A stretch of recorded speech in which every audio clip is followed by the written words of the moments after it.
kalau kita bicara obligasi itu memang ada yang dijual untuk ke masyarakat, ke retail. Cuman jumlahnya terbatas gitu. Dulu investasi bodong itu 1 bulan 30%, Pak. Siapa yang nggak kepengen? Dia mengatakan Indonesia itu kan negara Islam terbesar. Betul. Sebenarnya ya yang paling penting dalam konteks ekosistemnya syariah itu memang pribadi masing-masing. Dan kuncinya itu ada di otoritas pengawasan. Kuncinya itu ada di OJK dan kuncinya itu ada di DSN-MUI untuk syariah.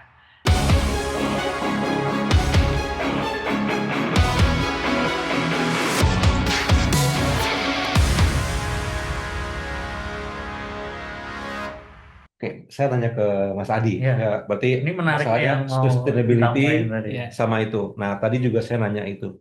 Sebenarnya mungkin di regulasi, di Iya. instrumen-instrumen resmi kita ada.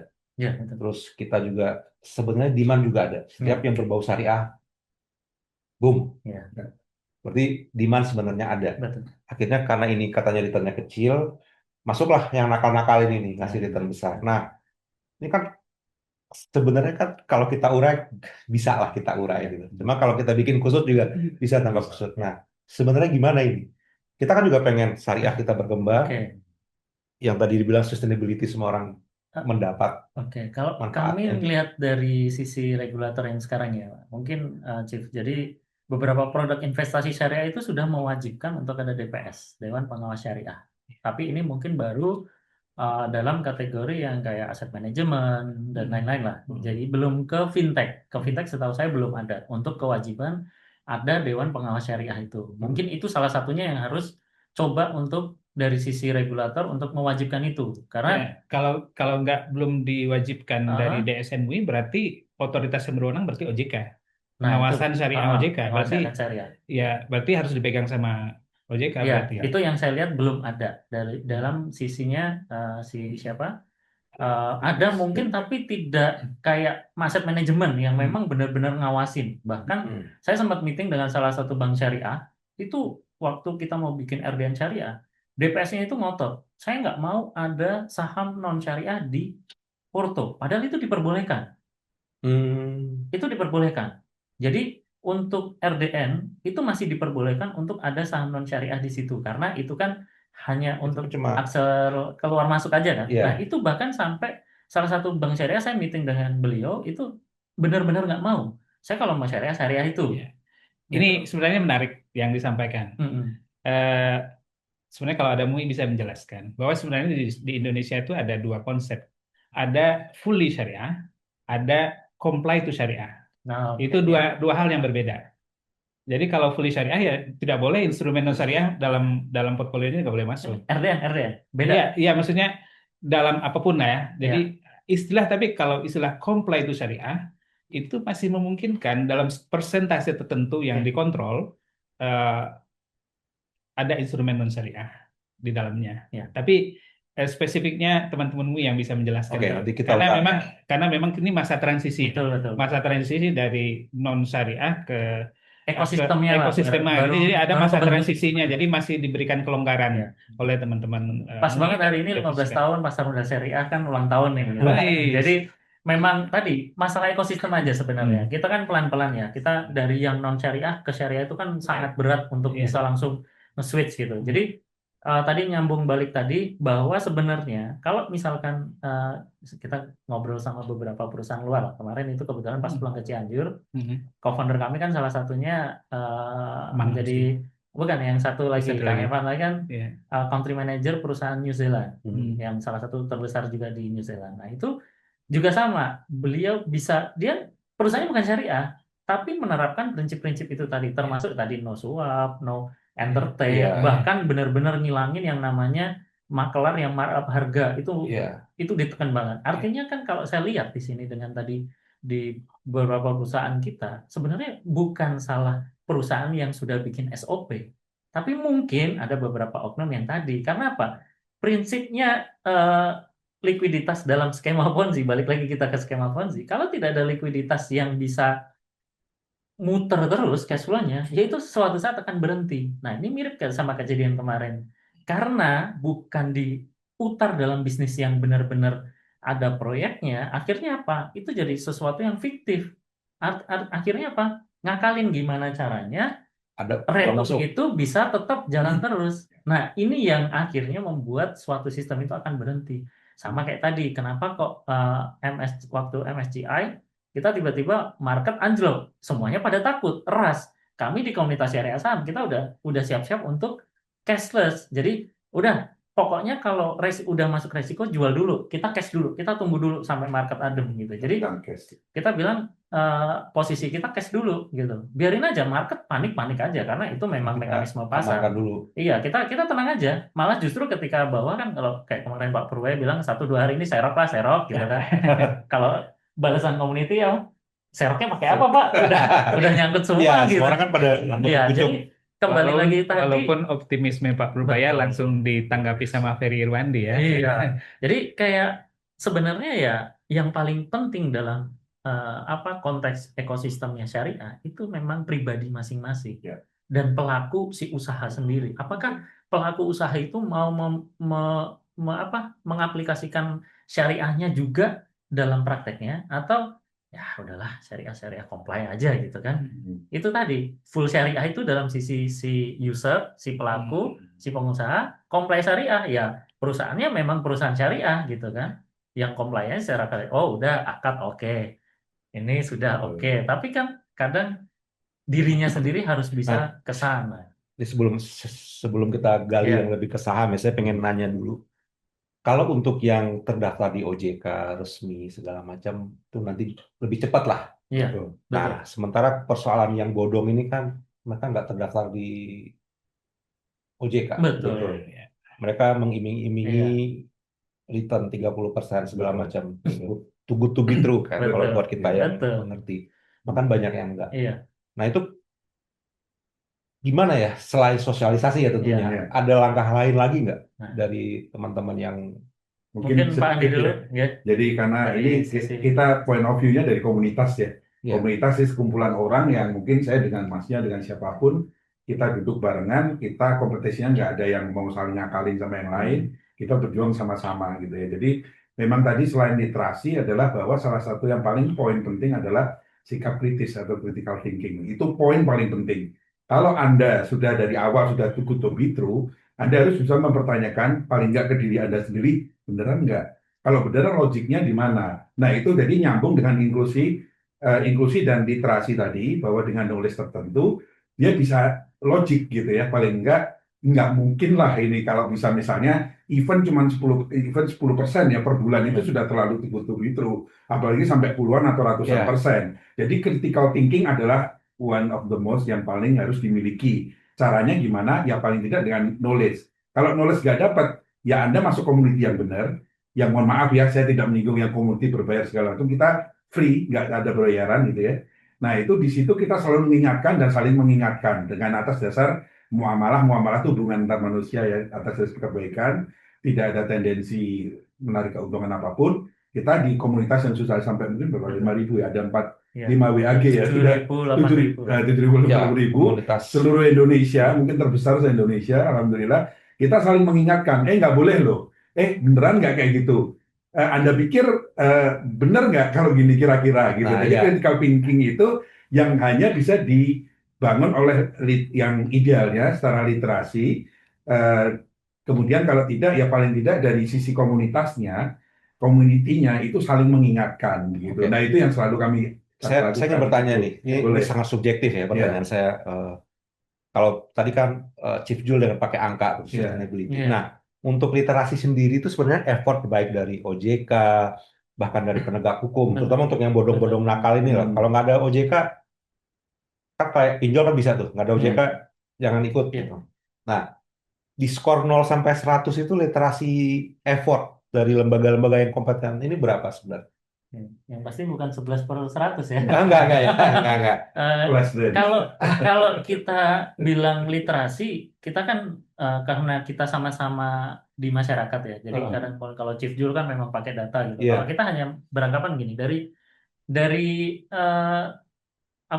10 orang ini yang benar-benar ngerti tentang investasi itu berapa gitu kan. Jadi kita kadang ngukurnya seperti itu. Jadi kalau dibilang angka berapa ya Pak kita Pak? mungkin ya dari sisi literasi karena usahanya memang benar-benar maksimal. Effort ya. Effort. Kalau ya. rekomendasi Mungkin lebih jelas, ke kan cari ya. lembaga yang resmi. Misalnya, Kalau let's lembaga say- resmi survei terakhir itu ada kan ya dari OJK itu Literasi terhadap syariah ya. kalau di investasi syariah syariah. atau Dua-duanya. no kalau syariah berkata gini aja, investor sekarang sekitar 15-20 juta.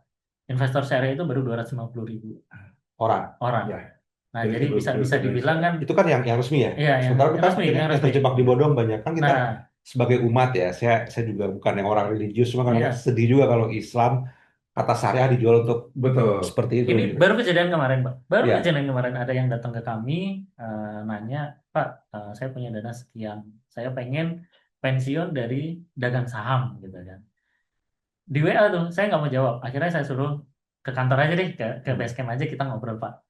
Dan kejadian lagi, Pak, bahwa ada saya nggak tahu apakah ini masuk ke aware ke OJK juga atau ke Bareskrim bahwa ada aplikasi atau ada satu komplotan itu yang memanipulasi tentang aplikasi investasi. Jadi masuknya dari Facebook pakai iklan, dari iklan itu dia akan masuk ke WhatsApp. WhatsApp itu hanya saja tadi karena sasarannya umur 45 ke atas atau bahkan 50 ke atas, segmented mereka itu untuk menjebak itu di tingkat yang knowledge-nya tidak critical thinking gitu kan. Akhirnya, wih ini orang ramah banget nih kok kita dibantu banget. Padahal itu bisa jadi AI. Iya. Itu bisa jadi seseorang yang memang ini. Akhirnya dia masukkan ke grup, di grup itu kayak dipuji-puji lah gitu. Padahal itu dia mungkin sendirian di situ, sisanya nggak tahu, anonim gitu kan. Nah itu seakan-akan dia tertarik, Pak ini aplikasi kami, dia suruh install. Di situ beneran trading saham, dibikin cuan terus. Tapi ketika beliau ada satu yang nanya ke saya, Mas saham A bagus enggak? Saya cuan nih, Pak dari mana Pak? Orang sahamnya disuspend. Bagaimana bisa itu menghasilkan? Akhirnya saya desek ternyata ketahuan bahwa dia itu terjebak investasi bodong. Disuruh ikutlah IPO, disuruhlah ikut ini. Dan itu memang yang terjadi sekarang. Itu Iya, yang iya. baru ketahuan 3-4 lah di kami. Saya nggak tahu di luar itu yang benar-benar Investasi ekonomi ya kan. Betul. Orang juga pengen cepat gitu ya. Iya, jadi critical thinking tadi yang menjadi PR ke teman-teman bahwa ya tadi kalau tidak di tingkat literasinya bagus ya bakal kejebak kan. Nah, Ya. kalau balik lagi ke survei literasi tadi tahun COVID itu OJK merilis bahwa tingkat literasi itu naik.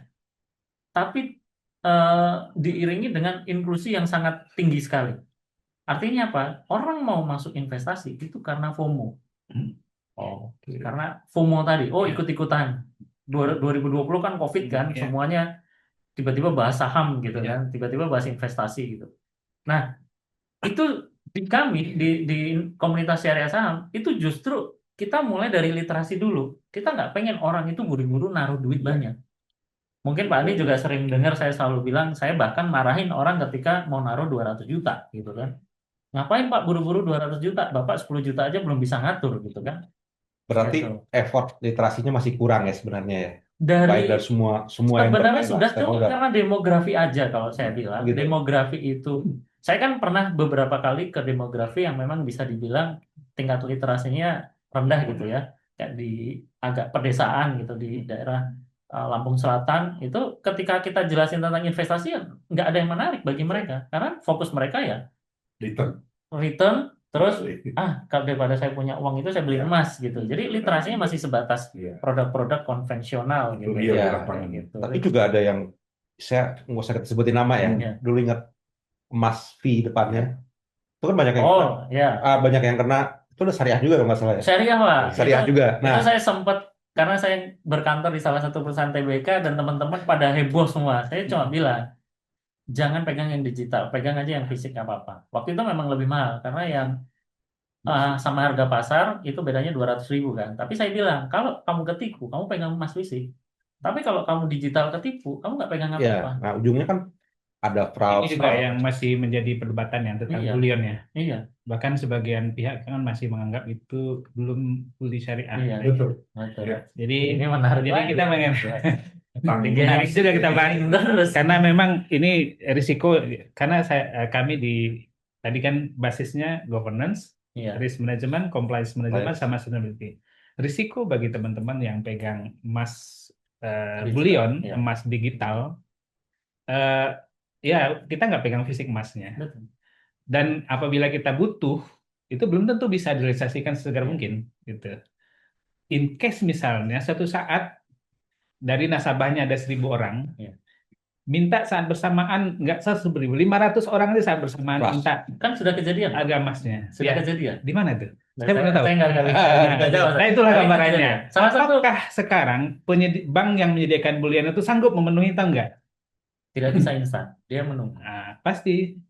Nah, itu maksud saya. Dalam melakukan investasi itu kita harus menghitung risikonya. Gitu. Ada risiko-risiko yang harus kita, ya jangan anggap semuanya normal. Betul. Dalam Semua situasi harus beresiko. tertentu, harga emas naik tiba-tiba, Iya. misalnya kita butuh emasnya cepat, bisa nggak direalisasikan sama ininya gitu Iya, ya. itu kejadian. Mungkin. Dan salah satu ciri investasi bodong, mungkin kita ya kayak itu kan investasi beneran Iya. ya. Tapi salah satu ciri investasi bodong adalah perubahan skema. Iya. Dari yang tadinya bisa ngambil cepat 1-3 hari, delay 7 hari, delay Semakin 14 delay. hari, semakin lama. Kenapa? Karena memang tidak ada uang yang ada di situ yang bisa Iya. dicairkan. Iya. Dan itu kejadian di salah satu aplikasi. Saya nggak bisa sebut nama.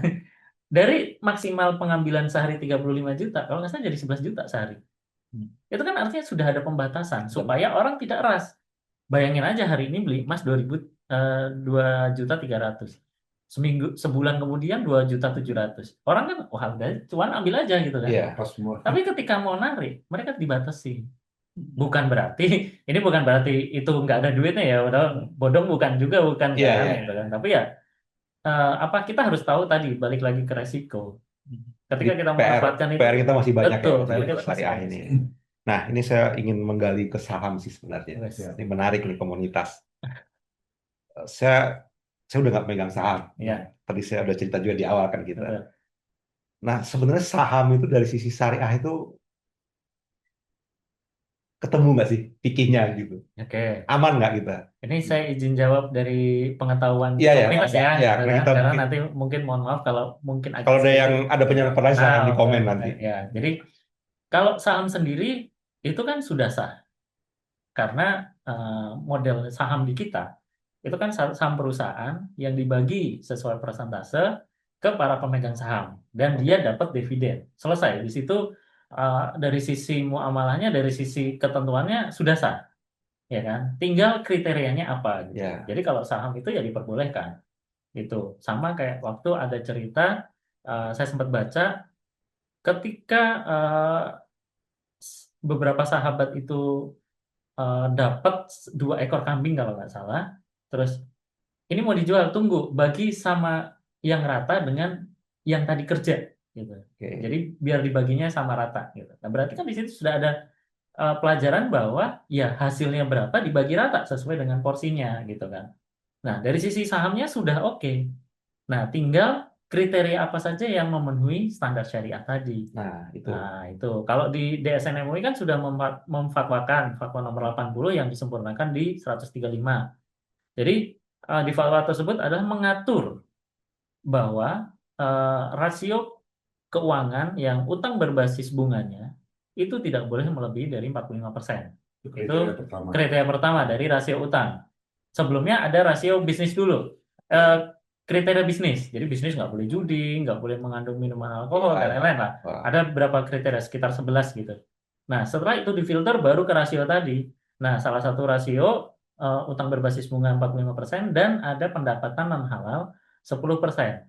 Nah, ini yang kadang menjadi bahan diskusi teman-teman di komunitas. Kok masih boleh sih ada riba? Kok masih boleh sih ada pendapatan non halal? Emang kalau jualan miras itu kan nggak lebih dari 10% berarti dianggap halal? Bukan seperti itu. Karena tadi literasinya belum sampai, edukasinya belum sampai. Nah, tugas kami di Syariah Saham adalah menutup gap yang ada di situ antara fatwa sama yang turun di masyarakat tadi, gitu. Dan itu kenapa masih dibikin seperti itu? Karena tadi balik lagi ekosistem kita belum siap. kalau mungkin Chief tahu, kita sudah mulai satu langkah lagi dengan mengurangi pendapatan non halal di akhir bulan ini, berlaku di akhir April kemarin, itu 5% maksimal.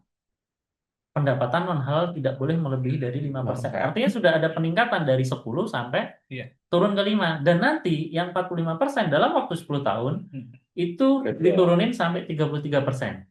Oke. Berproses karena mungkin jumlah saham syariah sekarang udah 60% lebih. Ya. Hampir semua 60% saham di bursa itu syariah masuk kategori syariah. Nah, ketika ekosistem itu sudah kebentuk, barulah dia pelan-pelan ke sana. Pelan-pelan untuk mengakomodir kebutuhan produk tadi. Nah, kan kalau mengeluarkan reksadana saham syariah, kalau nggak ada pilihan saham syariah, sahamnya itu aja, apa nggak bahaya kan gitu. Itu. Jadi ekosistem itu yang Kalau yang pelan-pelan sekarang dibentuk. cuan-cuan gini, yang Junam Wah, apa itu syariah nggak prakteknya ya? nah, oke, ini menarik ya. Dik, ya saya tadi Iya. kita Iya, diskusi. siap. Kalau saya memahami dulu diskusi di kampus zaman dulu banget Iya. ya. Kalau mengandalkan dividen itu katanya syariah, Mm-mm. Iya. karena nggak ada lah, nggak ada diragukan, karena Iya, betul. sirkoh, kata sirka apalah istilahnya ya. Agree. Kita Syirkah. semua sepakat kan Ya, gitu. syirkah. Tapi ketika beli di pucuk lah, Junam lah, Serok Oke. lah, terus Nah, short term trading lah. saya izin jawab dulu, nanti Ya, silakan ditambah ya. ya, Pak. Dari sisi komunitas. Jadi kalau pertama kali, saya kan kebetulan baru di pasar modal, baru 2014. Nggak baru itu 12 Masih tahun. ada veteran lagi nih, 2008, 2007. Saya termasuk yang baru gitu Iya, kan. Dari 2015 sampai sekarang itu hampir mengalami beberapa 2014 lah. Saya awal 2012 itu saya belum tertarik. Saya udah kenal saham tapi belum tertarik karena modalnya gede, Pak. Chief, 50 juta setorannya. Jadi saya antara dulu deh. Nah, itu punya masa-masa di mana perilaku investor itu berbeda. Dulu oke lah, semua fundamentalis, semua nurut, Iya. market enak banget gitu kan. Teknikal juga enak banget, ketemu Marubozu besok beli pasti naik 2%, 3% gitu kan. Setelah COVID itu berubah semua. Investor yang tadi yang saya bilang tingkat literasinya naik dikit tapi inklusinya tinggi, tidak dibarengin literasi, akhirnya orang itu FOMO. Orang ikut-ikutan. Saham apa sih? Nah, muncullah para spekulator tadi. Akhirnya apa? Membuat image-nya trading jadi seperti trading itu judi gitu kan. Iya. Ya, yang rugi gitu kan. Iya. Trading itu judi, yang Rugi. yang rugi gitu kan. Kalau yang untung, lawas kan, enggak lah anak gitu. Pak Haji judi. Iya, gitu. Kalau kalah judi gitu Iya. kan. Tapi kan kita nggak ngomongin menang kalah kalau di Iya. saham. Sebenarnya hanya perpindahan dari uang yang orang yang sabar sama orang yang nggak sabar kan gitu kan. Karena sejatinya memang saham itu di kita pure benar-benar investasi. Tapi ada kalanya di mana market itu volatile yang membuat kita bisa dagang. Dan itu secara fatwa diperbolehkan. Selama saham itu sudah dimiliki. Mau itu periodnya pendek, mau periodnya tinggi, itu kan yang membedakan hanya planning kita. Oke, mungkin dulu saya mau tanya sedikit nih. Chief, waktu investasi dulu, ada target nggak mau jualan? Saya mau jual di harga sekian. Target jual gitu. Enggak. Saya beli saham Oh iya, ini. ada kan? ada Pak. Oh, nanti kalau saya udah untung 20%, 30%, saya lepas, saya jual deh. Benar nggak? Ya. Pernah berpikir seperti itu nggak? Ya, saya kejadian PTBA setiap mau RUPS, harganya naik kan? Iya. Saya jual biasanya. Nah, itu turun kan? Tapi saya nggak dapat dividen. Iya, untuk menghindari dividen trap tadi kan? Iya. Ya kan? Karena kebiasaan kita setelah dividen ya selesai. Iya. Nah, karena hal itu, banyak habit investor ini akhirnya jadi spekulator. Ya, akhirnya ikut-ikutan aja, nggak tahu tentang cara dagangnya gimana, gitu kan, trading itu gimana. Nah, sedangkan market yang sekarang lebih volatile, dengan kita membuat trading plan, itu sebenarnya sudah menghilangi goror tadi. Yang nggak boleh itu kan 3 ya, maghrib. Jadi maisir, goror, riba. Maisir itu lebih ke arah judi spekulasi, riba itu pakai margin, kalau di kita, goror itu nggak jelas, sahamnya yang dibeli apa. Kalau kita udah menghilangkan 3 unsur ini, sebenarnya dari sisi syariah, ya sudah diperbolehkan. Short term pun nggak apa-apa. Mau short term nggak apa-apa. Karena apa? Bisa jadi saham itu, oke, saya mau ngambil target 5% aja deh, saya nggak usah banyak-banyak. Saya beli saham di sekian, bikin target price, bikin stop loss, udah selesai. Berkata mancing, kita mancing, lempar, dapat ikan yang kita tarik, nggak dapat kita buang. Nah, time periodnya berapa? Belum tahu, kita nggak ada yang tahu. Kalau tahu saya udah all in semua gitu kan. Iya, iya. Jadi period inilah yang membuat sebenarnya market kita volatile. Akhirnya apa? Saya rekor itu 10 detik kalau nggak salah. Cuan. Karena begitu dapat barang ikan, ibarat kata barangnya diguyur, market crash, saya beli, marketnya rebound, ya saya jual. Udah untung 5-10%, kenapa saya mesti tahan-tahan gitu kan? Udah cukup gitu. Karena kalau di kami, prinsipnya di komunitas syariah saham, itu ada 3 sebenarnya. Qanaah, ikhlas, disiplin. Nggak boleh serakah ya. Nggak boleh serakah. Karena agama juga nggak boleh Iya. serakah. Nah, udah untung kita udah dikasih. Kapan lagi tuh kita duduk diam dikasih langsung 5% seperti itu. Nah, itu yang sebenarnya tadi membedakan apakah diperbolehkan secara syariah apa enggak, hanya di batas apakah, kalau saya suka bilang ke teman-teman komunitas, coba tanya dalam hati. Kamu ikut saham atau beli saham spekulasi apa bukan? Karena unsur spekulasi, unsur judi itu cuma datang dari diri sendiri. Bukan dari sisi fatwa. Sisi fatwa memperbolehkan. Selama saham yang kamu beli sudah masuk ke portofolio, bebas kamu jual kapanpun. Itu hak kamu. Tapi kan kembali lagi, kita tujuannya beli saham buat apa? Itu kalau dari sisi kami yang menjelaskan ke komunitas. Nah, mungkin Pak Andi mau nambahin. Ya, mungkin sekaligus mau wrap up ya dari yang tadi udah panjang. Cukup panjang kali lebar kali tinggi ya. Aman. Jadi Ini mungkin kalau misalnya bisa pertanyaan mendasarnya adalah apakah saham boleh diperbolehkan dalam Islam, itu saham sendiri secara terminologi itu dari bahasa Arab, saham. Jadi kalau mau dikontes lagi, coba diuji lagi sama orang yang mempertanyakan saham boleh atau enggak, saham itu dari saham. Saham itu bagian tadi yang dijelasin Coach Adi. Jadi bagian dari kepemilikan, bagian dari apa? Kepemilikan usaha atau kepemilikan perusahaan. Jadi entah kenapa dulu kok misalnya sudah diadopsi jadi bahasa dari baku bahasa Indonesia, tapi asal kata muasal saham itu saham, dan banyak kosakata di Indonesia bahasa Indonesia itu yang diadopsi dari bahasa Arab. Jangan salah ya. Jadi teman-teman ngobrol bisnis juga mungkin udah tahu satu itu. Terus kemudian secara fundamental gitu ya, secara prinsip tadi secara terminologi, secara prinsip tadi yang udah dijelasin Coach Adi bahwa kalau sudah memenuhi kriteria dari DSN MUI gitu ya, itu sebetulnya tidak ada keraguan lagi sebetulnya, asal memenuhi 3 gitu. Jadi kalau misalnya ada teman-teman obrol bisnis atau dari teman-teman yang pendengar ini ya, itu yang nanyain dari mana dasarnya gitu, dari DSN MUI ada 3 tadi ya. Jadi yang pertama tadi mungkin maaf Coach tadi agak sedikit kelewat, jadi bisnisnya sendiri harus halal. Bisnisnya harus halal, terus kemudian rasio utangnya 45% kurang, dan dari pendapatan non halal itu 10%, karena biasanya kita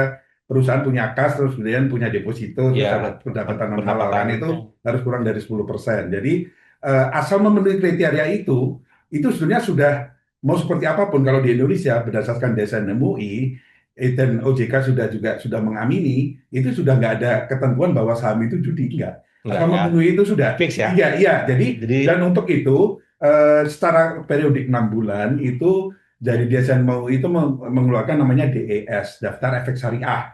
Jadi tadi dari Coach Adi bilang kita sekarang 950 ya emiten saham BBRI. 958. Itu sekitar 650. Jadi 60% lebih ya. 650 itu adalah syariah. Nah, kapan itu diupdate? Setiap 6 bulan.